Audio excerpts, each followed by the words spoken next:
Hello, this is Alex Calvo Garcia. You're listening to the Iron Hour podcast. Hello, Iron fans. This is another episode of the Iron Hour podcast. I'm your temporary host, Max Bell. I'm sure our regular listeners and regular viewers will be disappointed by the lack of an Andy Barraclough. He is currently somewhere about 25,000 feet above Iceland, I believe. He's currently, as we speak, going to America for work. So we've been telling him, get that red hat on, get playing some Lynyrd Skynyrd, get putting your best Mexican accent on, and you'll be fine. But we're very, very happy to bring you another episode of the, again, award-nominated Iron Hour podcast. Oh, Dan's clapping there already, and Marco's smiling. We'll come on to discuss that in more detail soon. But before we do, I'm delighted to say that we have one of our usual panel guests. Unfortunately, Gareth has gone down with a cough, I believe. Very seasonal. And Becky's not able to join us. But even better than that, we've got Marco, newly engaged Italian stallion. Are you still welcome in the pubs of Howden? Yeah. That's some introduction. Last Saturday was a bit rough, but glad to be here. And like you said, award nominated again. All good. Excellent. And before we come on to the award nominations, let me introduce our special guest for this evening. Hoping you can see with some excellent retro Scunthorpe top. I'm very, very much liking the fact that Dan is rocking the Carlotti. Very, very, very good mid to late 2000s. Many of you will know him as club photographer for the Mighty Iron. Dan, how are you? I'm very good, thank you. I do like this. I've no idea who GP is. I would love to know. If anyone does know, please tell me. But yeah, I found it on eBay and bought it for me for my birthday. So I can't think of a better birthday present. And if there's any Iron fans who maybe kit specialists, maybe do a little bit of digging for us, let us know who GP is. There's a test for our listeners for this evening, particularly those of you who are watching the podcast on YouTube. For those of you who are listening on Spotify, you're probably going, oh my God, what are they on about? However, that brings us very, very nicely on to Dan's role as Scunthorpe United club photographer. Dan, talk us a little bit more about how you got into that. Well, it's not the sort of expected way or anything like that. It was quite a wild story. We like wild stories here on the I Know podcast. You go for your life. You're about to be disappointed. It's not as exciting, but it's different. As you can tell, I'm a Southerner. I'm from Portsmouth. I've just come from 7 years working with my local team down there, AFC Portchester. Who football fans might know, we had Brett Pittman score 50 goals in a season for us a couple of years ago. Brett Pittman is still on the go. He must be about 120. He is. He's back at Portchester now. He scored on Saturday. He's now scored like 57 in 61 games for the club. Wow. Showing off. That's what I call those kind of goal scoring stats. Yeah. Showing off. Yeah. And then in September last year, I basically just ditched everything I had at home, football wise, and moved to Nottingham for uni. I'm studying sports photography at Trent.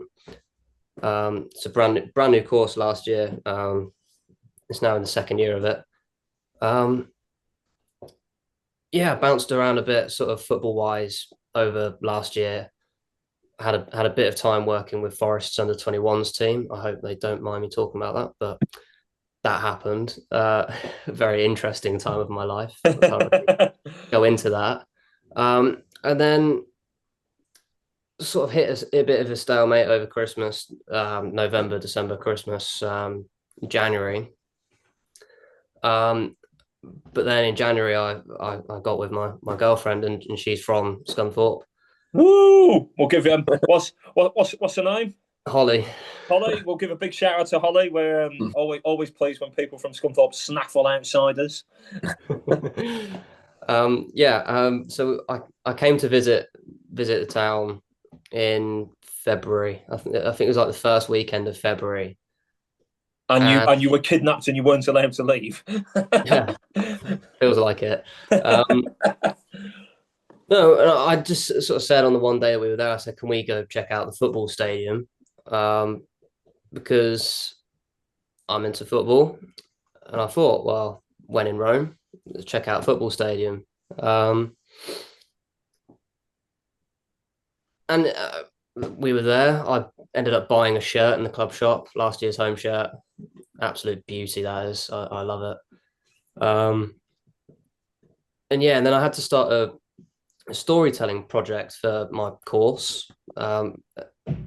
Ironically, that module was launched the next day. So fresh on the top of my head, Scunthorpe United, and I was thinking, like, wow, storytelling. There's a football club with a lot of stories.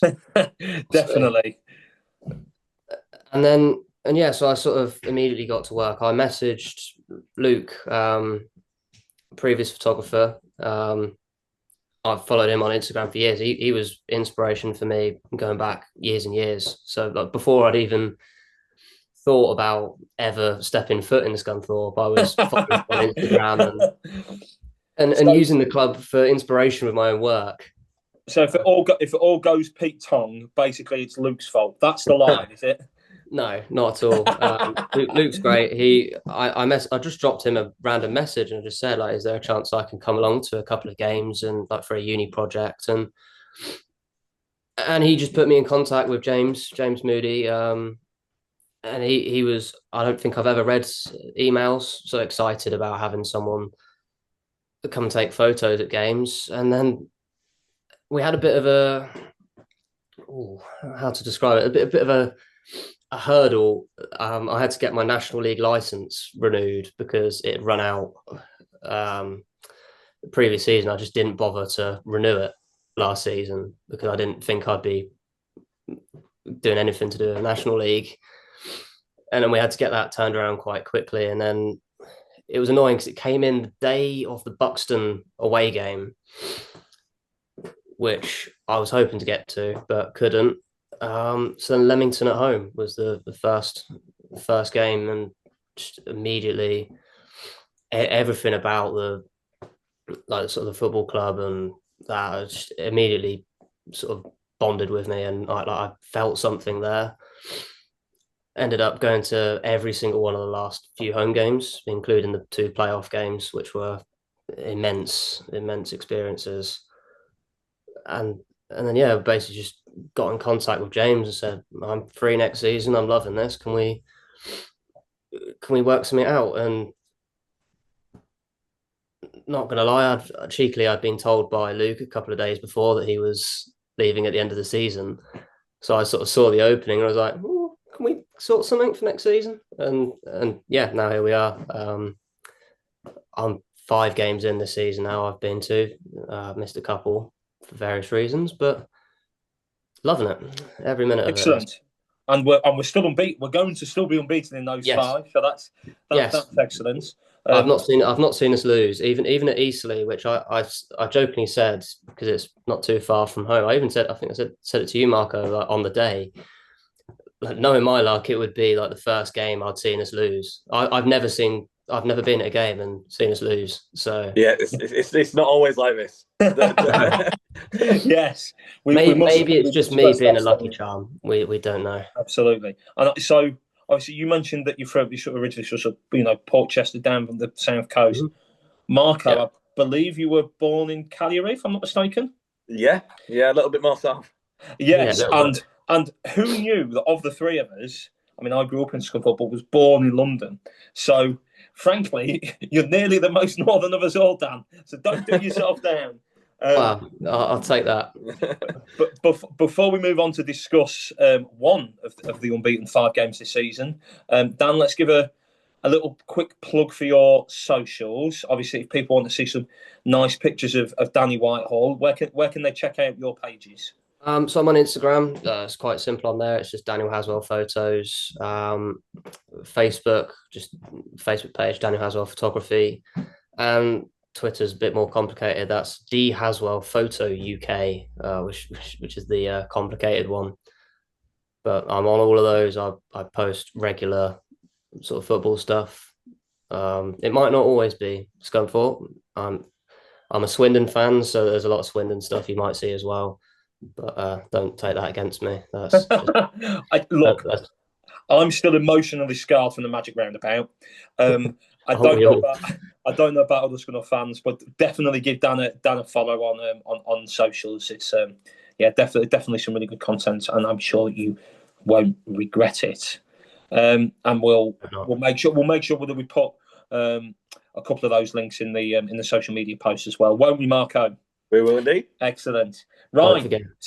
Speaking of Scunthorpe United unbeaten, Marco, talk to me about Saturday. Scunthorpe United 4, Truro City 0. Yeah, I mean, we were pretty ballsy with the title of last pod going a Cornish pasting. Whose idea was that, I wonder?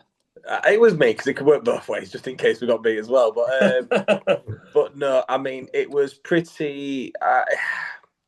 The right word would be procedure. It was just from start to finish. We never really looked in doubt. I think it was a really good game.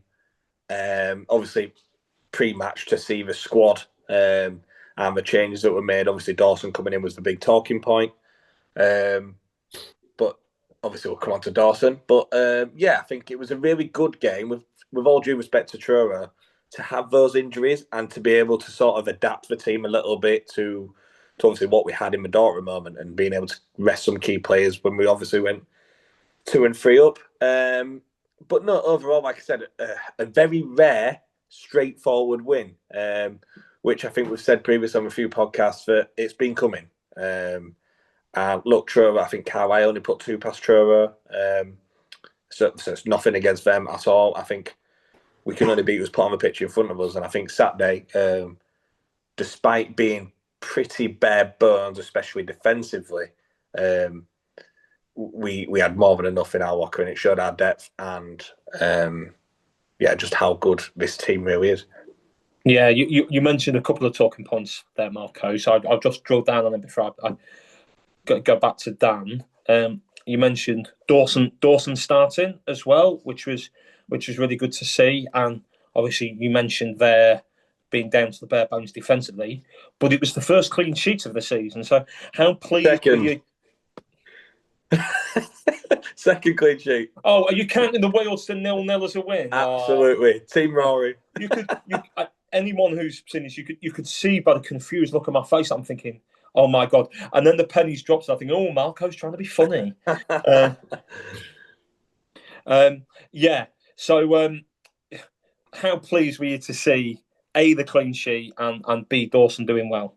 It's big, it's key. And look, I think Roy Watson, I wish every game was like that. He was very quiet. There was a couple of chances where they had with balls into the box, and especially those conditions where it can be really hard to obviously get the ball under control, especially as a keeper. They had 1 or 2 moments. He wasn't really tested.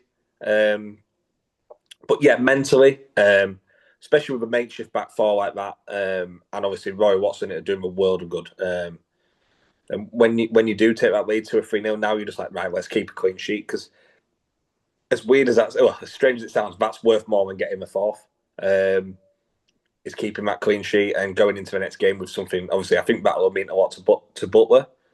So yeah, a real positive. Good to see we're scoring goals. Good to see obviously Dawson getting on the score sheet as well. But yeah, for me, I don't know if it's my Italian mentality, but the clean sheet was huge, and hopefully something we can take into, especially coming up with the teams that we are coming up against shortly. That defence is going to be really important. So hopefully, obviously, JB should be back Wednesday. We've been trying to work it out, haven't we, with his protocol for concussion. If not, we're hoping Boyce obviously will be back as well, but only time will tell. Yeah, absolutely. And Dan, obviously, as you know, as club photographer, you get a bit of a different vantage point when it comes to the pitch. So, in terms of the Truro win, crucially, have you dried off yet? Slowly getting there. I've still got a T-shirt that I was using. It was quite funny, actually. I was using a T-shirt to dry all my camera stuff as I went. And at one point, can I swear on? Definitely. Okay, right, good. I thought I'd check before I tell stuff. But I was drying my camera with a t-shirt and I had a Truro fan behind me in the second half. He just went, "You can shove your fucking towel up your ass, mate." It's like it's his t-shirt that I'm using to dry. No. Like, before I say anything more, credit to them. 61 of them, whatever it was. That's amazing for them. Big respect. They've made some. I don't know how much you could sort of hear at the other end of the ground and the home ends, but like sat in front of them, they were noisy. They even at 4-0 down, they were singing, and a lot of credit to them. Yeah, absolutely. And just in terms of that, sort of, away following Marco, obviously Truro won the toss, changed ends, 1-0 at half time. Were you always confident that in the second half, even though we were attacking the away end, that we'd put the game to bed? Yeah, I think we've sort of. This is going to come back to bite me, no doubt. I think we've sort of got rid of that voodoo. Oh yes, that's surely too early now. No, I feel like it's obviously Wilston did the same thing. They swapped the end swap and thinking it's going to have an impact, but look, I get again. I'm probably going to be again the lesser teams, like obviously your Truros and Wilstons. It's all to gain advantage by sort of obviously getting the fans against, well, not against them, but working the fans up, doing things they don't like, trying to obviously get the first one in. And look, that'll never change. We've had it done since I've been going to school. That's always been happening. It'll continue to happen. So yeah, look, I get it. It's to unsettle, but no, I never was not really any part on Saturday that thought not even, I didn't even think we were going to score, let alone win. So yeah, no, like I say, against teams like that, it really doesn't bother me. Excellent. And likewise, Dan, obviously we've had 4 goals there, which I guess as a photographer looking for that sort of perfect couple of shots of the goals. Great. Which of the 4 was your favourite? I'm going to say picture-wise, I'd say Joey's goal. I mean, I'm absolutely buzzing for him generally. I can tell how much that meant to him. Like you can see it if you look through the pictures and that. Like he was absolutely buzzing, and I spoke to him briefly at full time as well. His smile was ear to ear. I think the only problem with the pictures of Joey's goal celebration, the best pictures was when Ollie jumped on his back, and unfortunately with his salute celebration, it was rather unfortunate timing. Looks like he's taken a step back in time to the 1940s. But I think that was, without playing down any of the other goals. I think all of the goals were they all had their merits. They all had things that were really good about them. But I think that as a goal was probably the best goal of the game. And I think for Joey, that's as you've hinted at, that sums up his performance. He played fantastically. I think he got an assist as well. Yeah, absolutely. Really, really pleased to see Dawson with the goal, and even more importantly than that, Scunthorpe United with the win. Obviously, Marco, that's put us up to 6th. So, are you 6th in the FPL? Can you give us an update? The FPL, yeah. Look, it was a really poor week this week. For everyone, or just for you? Me especially, but there was no real amazing standouts in the league. Like I said, it was a real low score. If you've anything above 60, 65's done really well this week. So yeah, the average points myself, I got 41, which to be fair, having getting 2 red cards, I'll happily take. Tyler Denton's managed to move up into 2nd place in our fantasy league, despite only getting 49 points himself. So yeah, that says how tight it is. It's still to play for, but yeah, regarding our group with a podcast, I don't think there's been any change. So I'm still top of the pile, but just. So to be fair, Barra's had a good week, but Gareth hasn't. So it's going to be very nip and tuck, I think. Yeah, it'll be close. But yeah, it's been a drab week, and there's 1 week and then there's an international break, which I never thought I'd say I'm actually looking forward to. Well, on that bombshell, let's go to a very different sort of bombshell, Marco. As we discussed in the intro to the pod, yet again, award nominated. Talk to me about it. Yeah, something we didn't expect. I mean, it's all over social media at the minute. Obviously, we put that on our socials, but yeah, it was. Look, when you see the categories of who we nominated, for starters, it's the FCA Awards. I'd say it's a big deal. It's something we've not been nominated before. Some amazing content creators, obviously, all being nominated, including our category.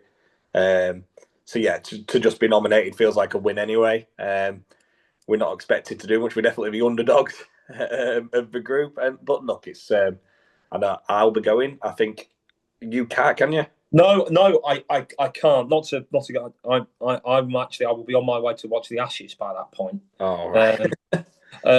I know Marco's opinion of cricket is not that high, so I might have to move swiftly on from that point. Yeah. But I can assure you, I will be furiously refreshing Twitter somewhere over in the Far East, looking for updates on how we've done at the FCA Awards. Yeah, so yeah, just to be nominated, it's fantastic. And again, I feel like I'm saying it every podcast now. Stuff like that wouldn't happen if it wasn't for you guys watching and the nominations that obviously has got us to this point to be recognised. So yeah, really appreciate it. And yeah, I'll definitely have a good night. Definitely. It's at Elland Road in Leeds, I believe, enemy territory. Yeah, it's not somewhere I'd like to go really, but I'll make an exception.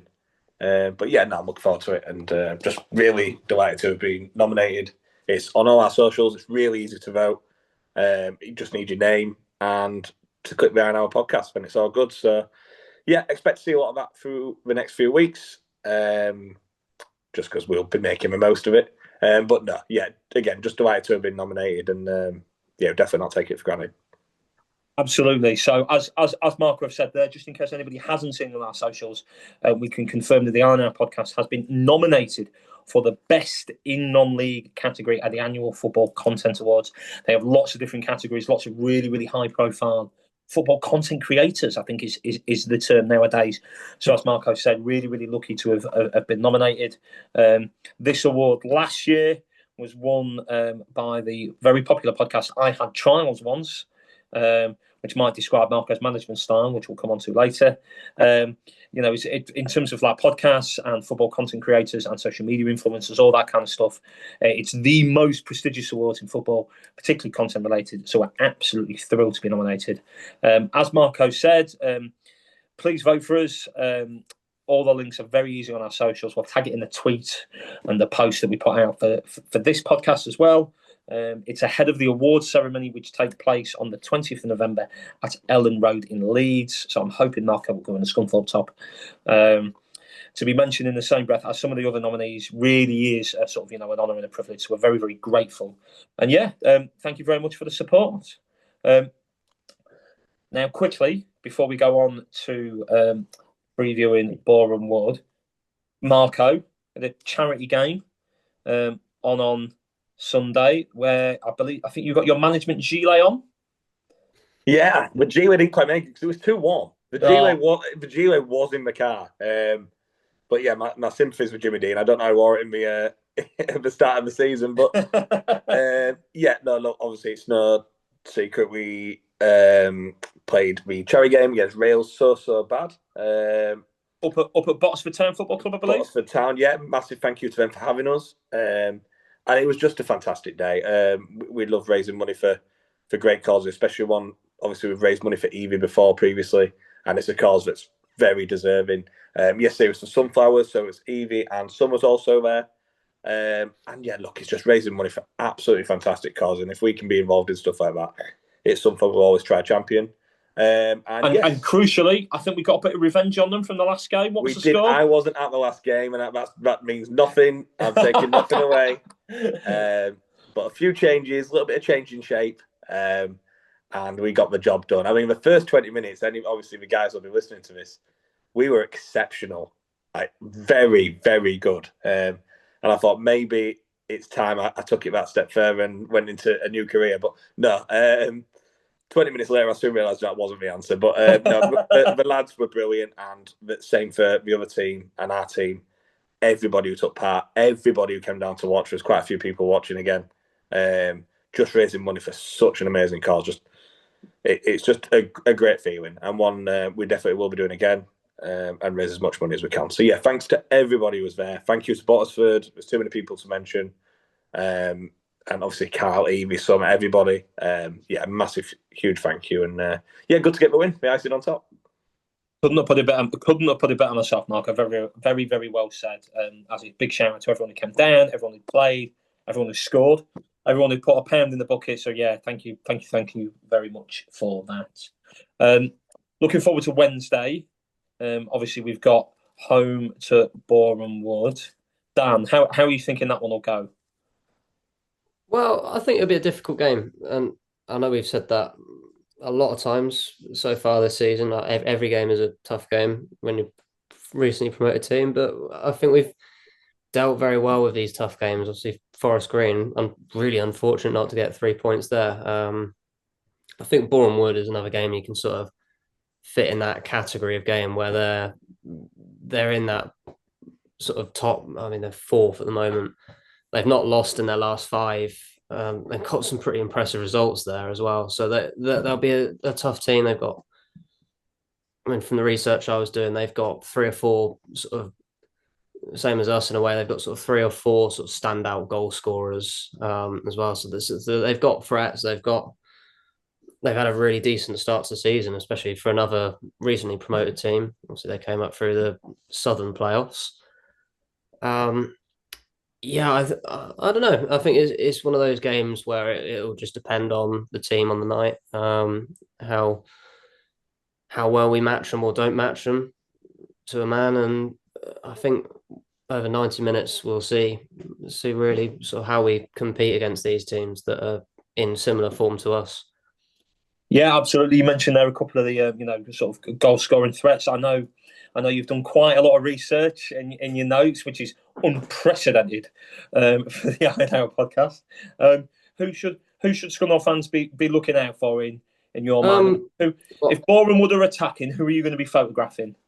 Well, I'm not there on Wednesday, unfortunately, but I think it depends on who starts for them, really.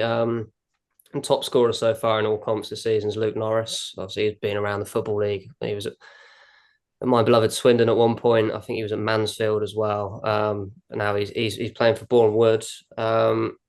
He scored 4 goals in their opening part of the season. I believe didn't play for them in their last game. But they've also got Erico Souza and Matt Rush that I'm looking at my notes are both on 3 goals as well. So they've got a lot of attacking threats that hopefully we'll be able to deal with and keep out and hopefully get another clean sheet, because that's important. Yeah, massively so. And obviously Dan's mentioned there some of the goal scoring threats they've got. I mean, in their 9 games so far this season, Boreham would have scored 19, which is only bettered by Carlisle and Aldershot, even with some games having played 10. Marco, where do you think Wednesday's game will be won and lost? Where is it going to be decided? I feel like the top end of the pitch for us, it's going to come down to goal scoring. I do think we'll maybe concede on Wednesday. Therefore, I do think it's a case of, look, if they get 1, have we got it in us to get 2 or 3 and kick on? Like Dan said, you've got to compare it to the Forest Green game. They're coming in really good form.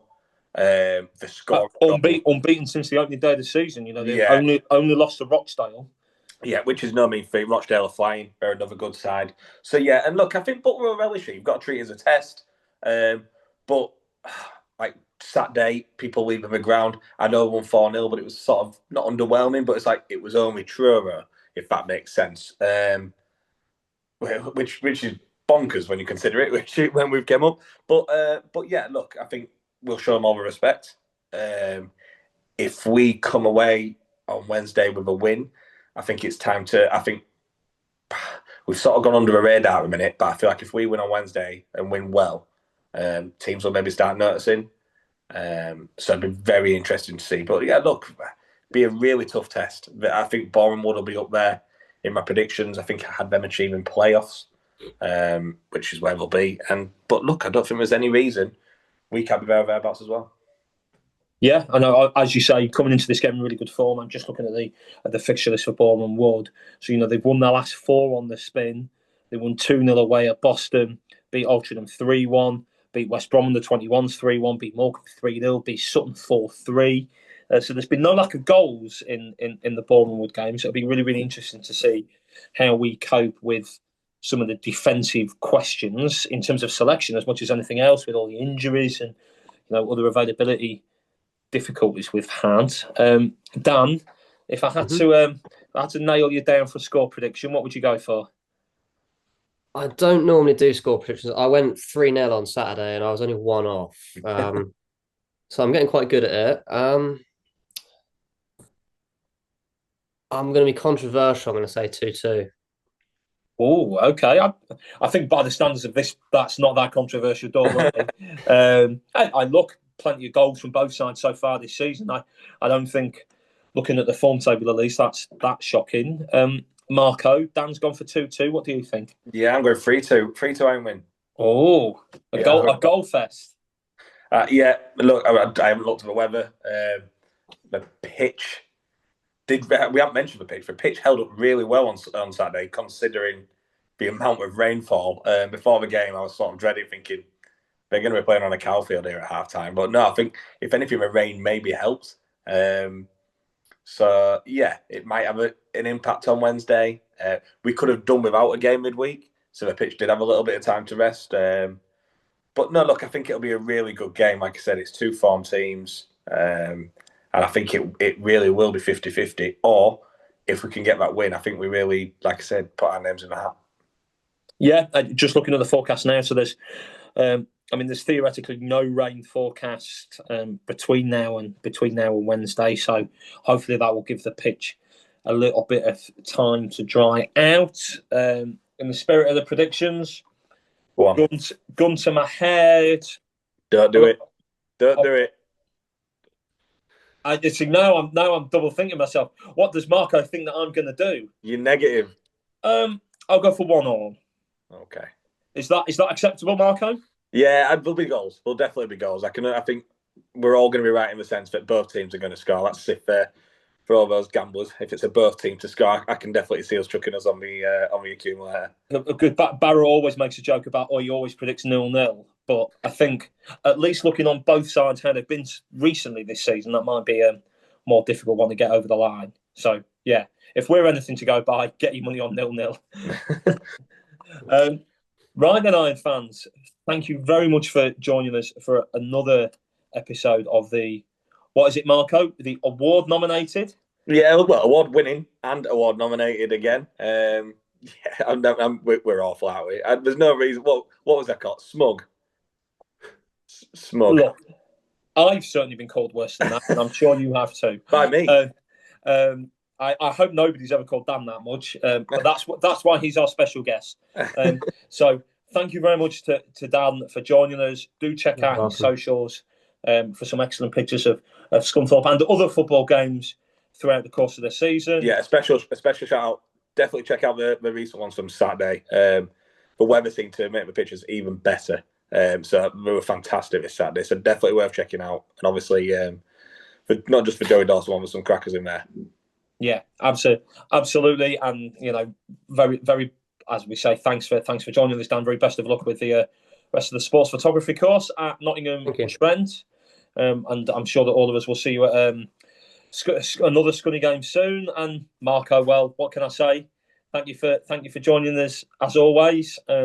And for the listeners and viewers out there, we're hoping to do a post-Boreham Wood pre-Southend podcast. So after this one, and after the game on Wednesday, do keep your eyes and your ears peeled to Spotify, to YouTube, wherever it is you get your podcasts. We hope to be back again with you soon. And up the iron.